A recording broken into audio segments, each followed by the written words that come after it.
Confidence for a classroom teacher is extremely important, and it can be challenging at times as well to show that confidence. I have the privilege of working with loads of new teachers to the profession, and the advice that I always give is that as long as you carry yourself with confidence, the kids will feel that you're coming across with confidence. I liken teaching almost to acting a little bit.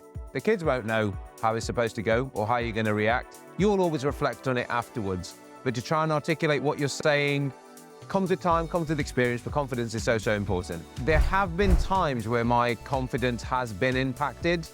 You have days like that where you've had a particular class or you've had some data come out and it's knocked your confidence a bit. It is part and parcel of the job. And I always just had the mindset of just trying to reflect on it, what I can do to improve. I think that can get more and more challenging though, depending on if that's kind of like your day-to-day lived experience. So I think the important thing is to just have conversations with people, have conversations with your line manager, with your friendship group, because you'll find that people are going through the same thing. In terms of building my confidence up, if I've had a bit of a bad day, you kind of have to leave it there. And I had some lovely advice quite recently from someone from the Tes Institute, actually. At the end of the day, that drive home, when you're reflecting on everything that's happened, start with the positives. Really start with what went well.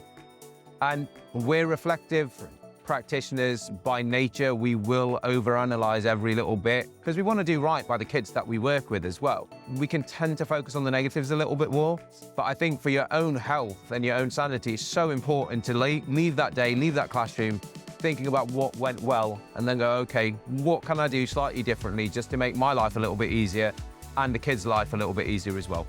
I've worked for the Tes Institute now since 2018.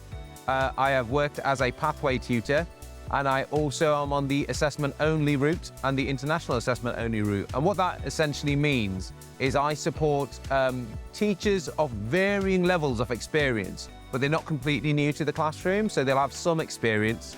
And I support them, I guide them in getting QTS. And you talk about confidence, and for me, it's so lovely to see that confidence build over time. A lot of the learners that I have, they've worked in education, but they've had a different role. For example, cover supervisor, teaching assistant. But when it comes to when they go down the straight to teach or the assessment only route, they're starting to specialize in a certain subject. So there is an element of imposter syndrome there.